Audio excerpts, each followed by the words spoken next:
Bakit? Miss mo na ako agad, no? Nero, kailangan nating mag-usap. Kumusta tulog mo? Okay naman? Totoo, hindi talaga ako nakatulog kagabi. Dahil lagi ko iniisip yung sinabi ni Don Ferel. Dapat malaman natin kung sinong pumatay kay Aliana. Wala ka man lang bang naaalala, pare? Kahit ano. Konti-konti, naalala ko siguro yung hugis ng ulo, hugis ng mata. Ang sabi kasi ng lolo ko, pag bumalik ka dun sa pinangyarihan ng krimen, eh baka matrigger at maalala mo yung mga pangyayaring naganap. Pare, bakit hindi kaya natin balikan yung scene of the crime? Florence! Florence, nagkakagulo na naman! Mga Fere, ano na naman ginawa niyo? Problema na naman to eh! No more talking about Florence being a Malmero. Sa space na to, she is just Florence. Marami pa tayong dapat pag-usapan. Like, how is she and Nero? And ano na bang stage ng relationship nila? Ikaw, Florence, may plans ka ba? Hindi ko rin alam yung sasagot ko eh. Parang sa unang beses sa buhay ko, wala akong plano. Paano ba mangarap kung meron kang maimpluwensyang pamilya? Hindi ko alam kung anong future na naghihintay sa atin. Pero ang alam ko lang, mahal na mahal kita. At mahal na mahal din kita. Nero Sebastian Araneta Ferel.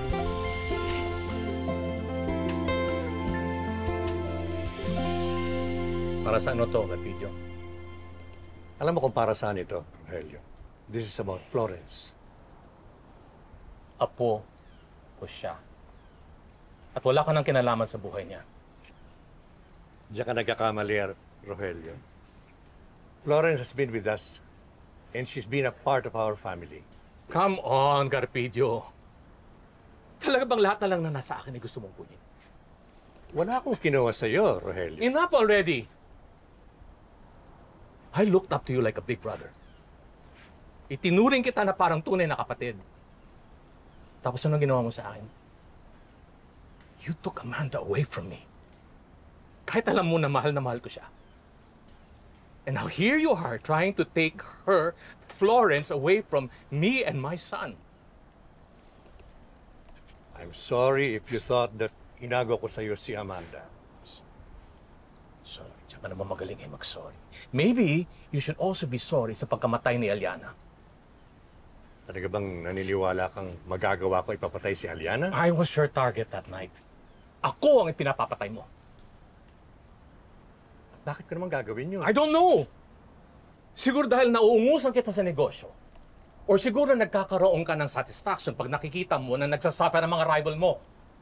Please, Carpio, tigilan mo na at ang mga apo mo, si Florence. We will never have a Ferel become part of our family. Never. You're right. I wanted to see you suffer. Naggalit ako sa'yo for not understanding na ako ang minahal ni Amanda.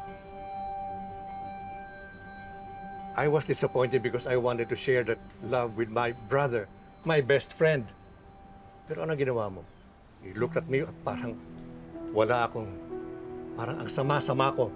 And all I wanted to do was mahalin lang ang taong minamahal ako. But I was wrong. Imbis na inintindi ko ang sakit na dinaramdam mo, I was wrong to resent you. Kung mababalik ko lang ang panahon, I should have been a better friend to you. Kaya hindi ako mapapagod sa kakahingin ng tawad sa'yo. I'm sorry.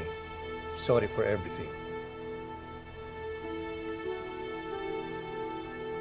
At dahil dyan, nagmamakaawa ako. Yung mga hinanakit natin at sama ng loob para sa isa't isa, hindi natin ipasa at ipamana sa mga bata.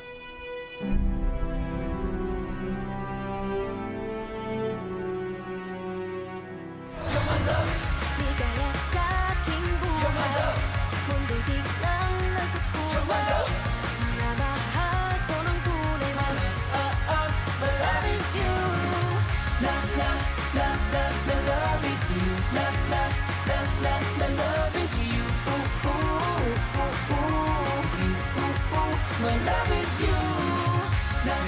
alam ko na kung bakit ba gusto'y nangangamba, pero pag nandito ka I'm loving with you, sumasaya nagkakarating mo na ng ito wala ka itong nadarama di mapigilan ng sarili kong mga pangako na isang tabi ko na ano ba itong nadarama I love is you.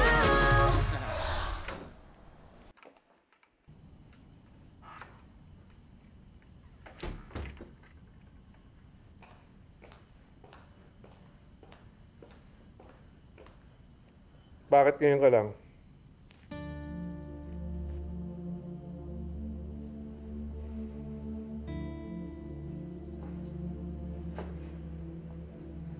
May ginawa lang po sa school. May mga kailangan lang po kasi akong kausapin. Do you think I'm stupid? Do you think nandito ako para magtanga-tangahan lang? I was with George kanina. Remember him? Yung tatay ni Camille. Nagkwento sa akin yung nangyari sa inyo ni Camille. Yung incident. And it made him realize na dapat ayusin niya yung relationship niya with his daughter. Sabi nga sa akin, you were so instrumental making him realize that. And I was so proud of you. Until he showed me this.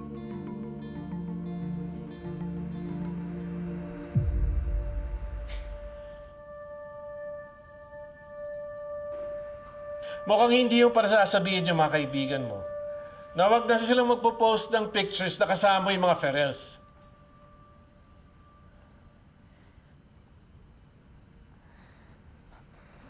Please let me explain po. Explain? Ano pa pag-uusapan natin? Di ba nagkaintindihan na tayo? Sinabi ko na sa iyo, dapat layuan mo na yung mga Ferrell na yan.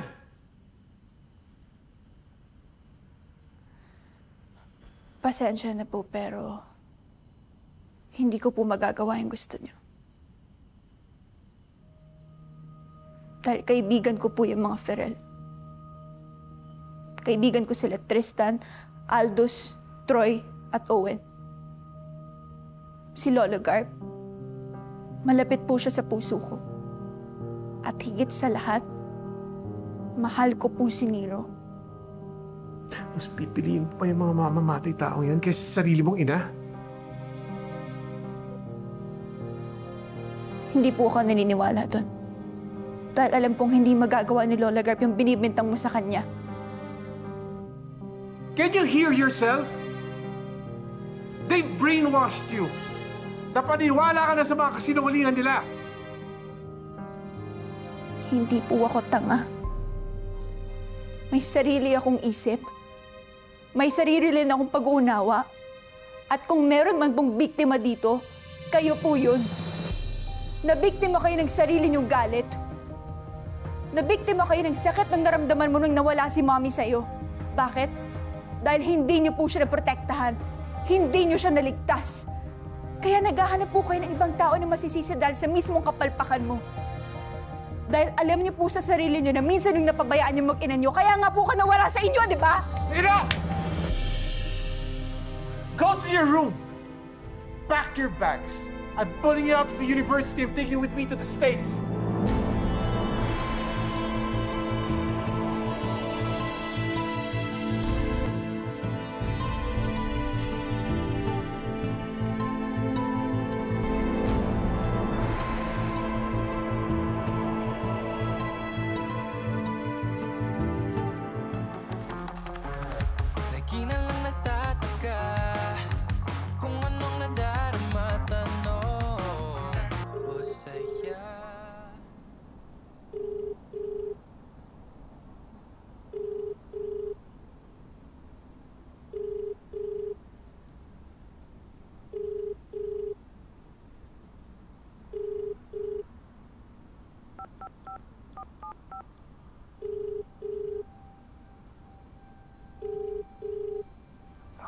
Sagot, sagot.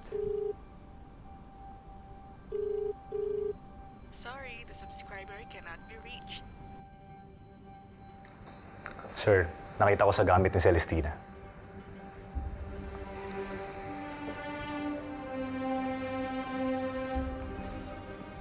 So this is the reason kung bakit ka nagkakaganyan. You're still talking to him? You still allow him to brainwash you? Mas paniniwalaan mo pa siya kaysa sa sarili mong ama?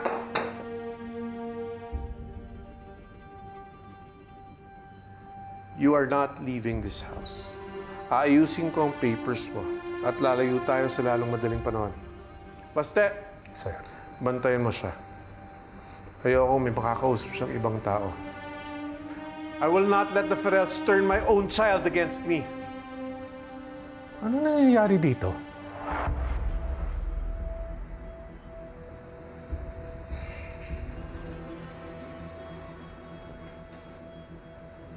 Sorry, the subscriber cannot be reached.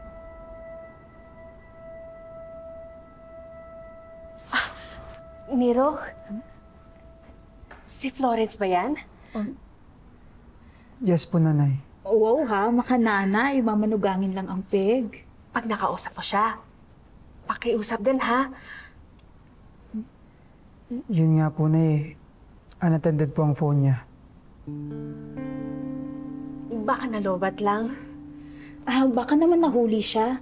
Nahuli siya na secretly nakikipag-usap sa'yo, sa inyo. Kaya nagalit yung daddy niya, kinumpis ka yung cellphone niya. Tutina, ang OA mo naman. Baka naman wala lang signal sa bahay o kaya naka-off yung telepono. Basta Nero, kapag nakausap mo siya, pakausap din ha. Baka may kailangan, ipapadala ko na lang sa school tapos ikaw na lang mag-abot sa kanya. Sige po, Nanay.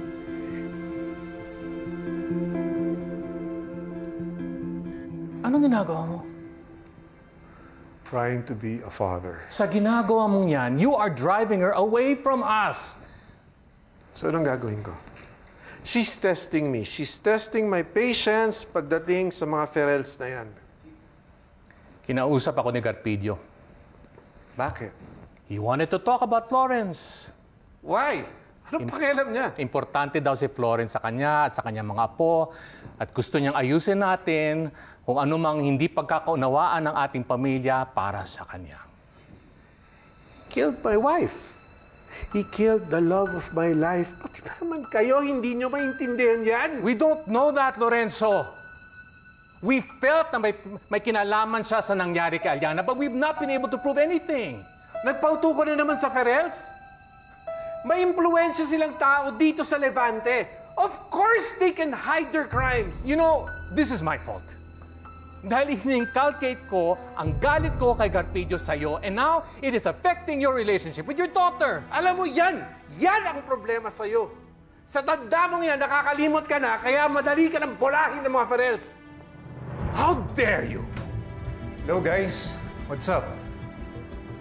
Is everything okay? Anong kailangan mo? Dad, calm down.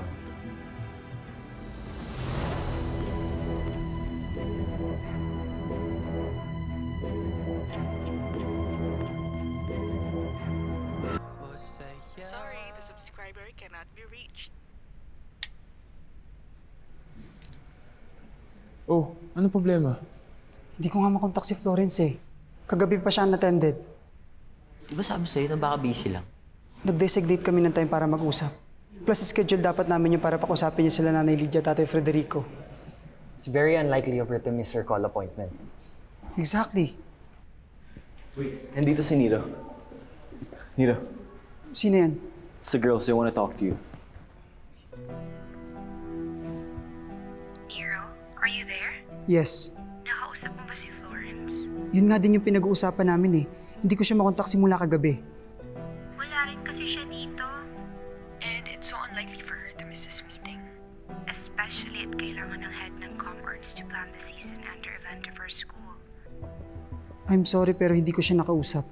At wala din akong idea kung nasaan siya. Which makes me worry, Nero.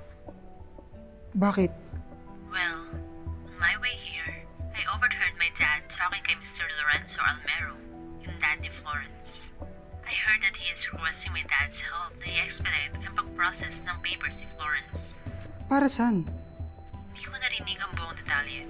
But, expediting travel documents could only mean one thing. I think ilalayo na ng mga Almero si Florence sa atin. I think her dad will be sending her to live and study abroad.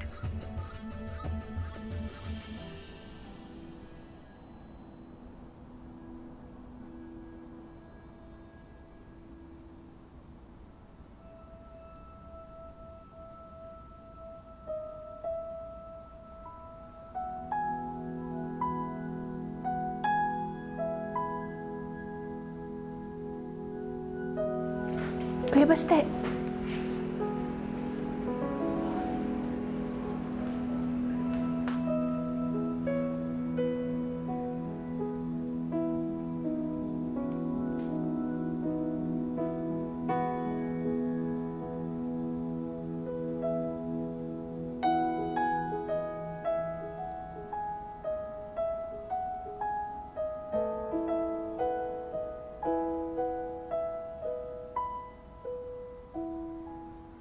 Kung meron man pong biktima dito, kayo po yun. Nabiktima kayo ng sarili niyong galit. Nabiktima kayo ng sakit ng naramdaman mo nung nawala si mommy sa'yo. Bakit?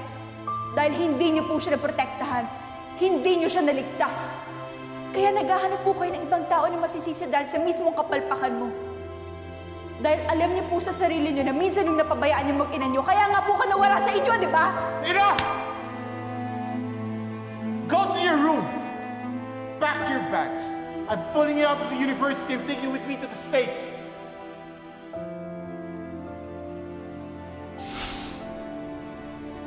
Hi. Florence? Tama ba? Ikaw si Florence? Opo, Florence po. Pero Celestina po ata dapat dahil yun po yung totoong pangalan ko. Celestina. Pero ate natin lang to ah. Parang mas gusto kong tawagin kang Florence eh. Para po yung magandang lugar dun sa Italy. Sa Florence. Ako si Samuel. Tito Samuel. Tito Samuel? Yes. Kapatid ako ng daddy mo. Well, hindi naman kami kasi magkadugo pero tinuring naman akong totoong anak ng Lolo Roger mo.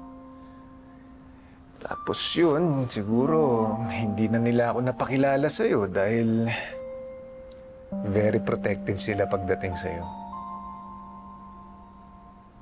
Kaya po ba halos ikulong nila ako dito sa mansyon at pwede sahing lumipat ng ibang bansa kahit ayaw ko? Alam mo, Florence, naiintindihan kita. At naiintindihan ko rin yung takot ng isang ama. Pero soon, kapag parent ka na, maintindihan mo rin ang lahat. Malalaman mo rin kung saan nanggagaling ang daddy mo. Naiintindihan ko naman po siya eh. Naiintindihan ko rin po yung takot niya. Pero, habang buhay na lang po ba kami mamumuhay sa takot?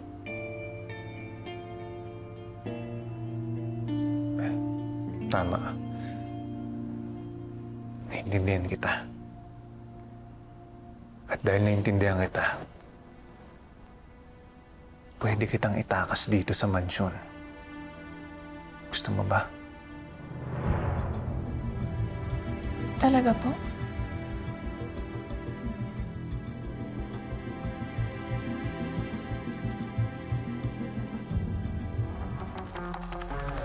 Lagi na lang nagtataka kung anong nadarama tanong.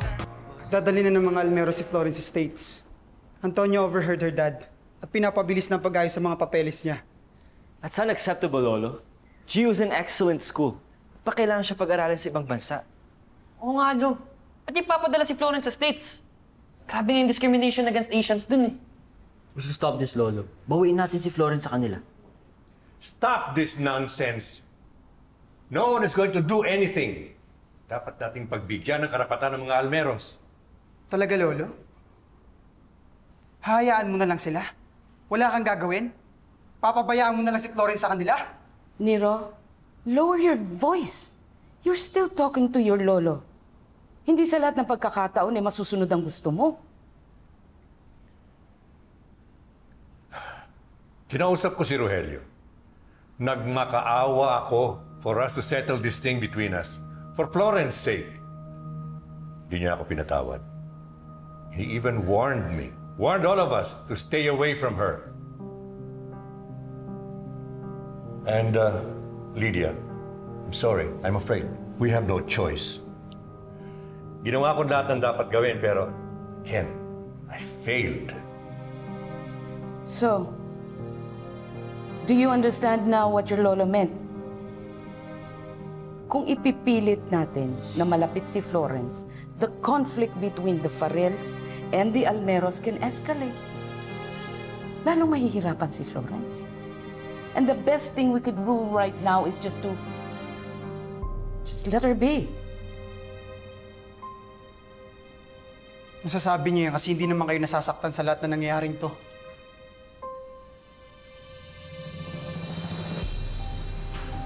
Nero! Sige lang, ako na po bahala. Nero!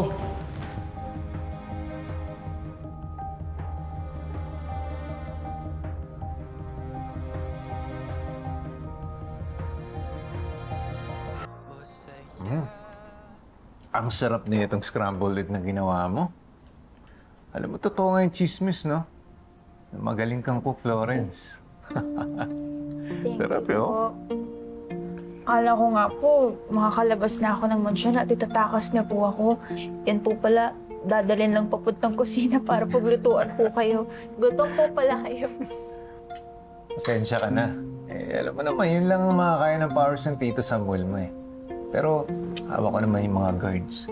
Pwede ka lumas-labas ang kwarto anytime. Okay na rin po yun, kesa naman nasa kwarto lang. Feeling ko nga po, onti na lang mabuburyo na ako dun eh. Kaya, thank you pa rin po sa inyo. Salamat po na kumbinsin niya yung mga guards. Ako, wala yun. Alam mo, mabuting bata at mabait ka. Naalala ko sa'yo, mami mo. Parang lahat po kayo sinasabi niyo, naalala niyo po si Mami sa akin. Ang totoo po niyan, napapanaginipan ko na rin po siya dati.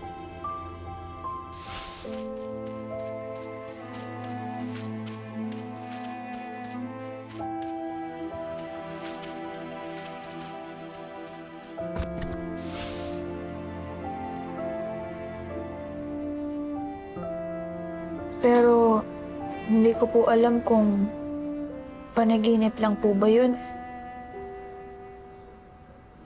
Sana nga po nandito pa siya eh. Siguro, mas magiging maayos po yung lahat kung nandito siya.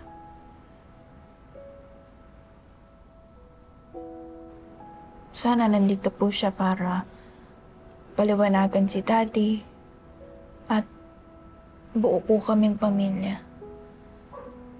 Wala pong galit, walang samaan ng loob, walang takot, at higit po sa lahat, masaya lang. Sorry po, sa inyo ko pa po nalabas yung nararamdaman ko. Biruin niyo po, kakakilala lang po natin, pero nagmo-moment na po ako agad sa inyo. Ang gusto niyo lang naman po, kumain ng mga yan. Ano, para ka talagang mami mo eh. Ganyan-ganyan din siya. Nagpapatawa din kahit na medyo mabigat na yung sitwasyon. Nakukuha niya pa rin yung patawa. Pero di ba sabi ko naman sa'yo, hindi ko talaga gusto yung pamamalakad ng dati mo. Kaya hindi ako pwedeng manood na lang habang nahihirapan ka. Dahil nangako ako sa Mami Aliana mo. Nasisiguraduhin ko na maayos at masaya ang anak niya. Well, hindi naman ako pwedeng magdesisyon eh. Hindi ako pwedeng makialam sa desisyon ng ama mo. Dahil ikaw dapat na magdesisyon niyan, hindi ako. Ano pong ibig niyong sabihin?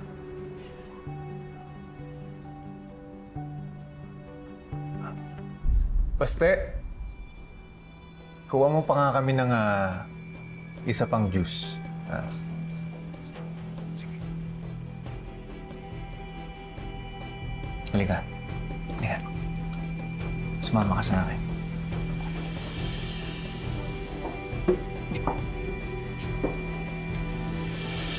Ibig laging nandyan sa lungkot o saya. Sigurado ka ba dito sa pupuntahan natin? Oo nga, nawawala na tayo eh. Huwag niyo nga akong pressurein. 17 years ago yun eh. Teka, may naalala na ako. Ayun. Teka. Ito, sige. Tama! Sige. Sige. Hindi ko kailangan ng tulong mo. Unless tutulungan mo ko pasukin ang mansyon ng mga Almero para kunin si Florence. And then what? Magtatanan kayo, you live happily ever after? Baka mamaya kung sino na namang cartoon character yan, ha? Ito, totoo na. Tingnan mo. Mukhang totoong tao na, oh. Pare, tingnan mo. Ito nga yun! Sino yan? Celestina! Papa! Nasaan siya? Nawawala si Celestina. Lorenzo, ikaw may kasalanan nito eh. Kung bakit nagrebelde si Florence. Florence!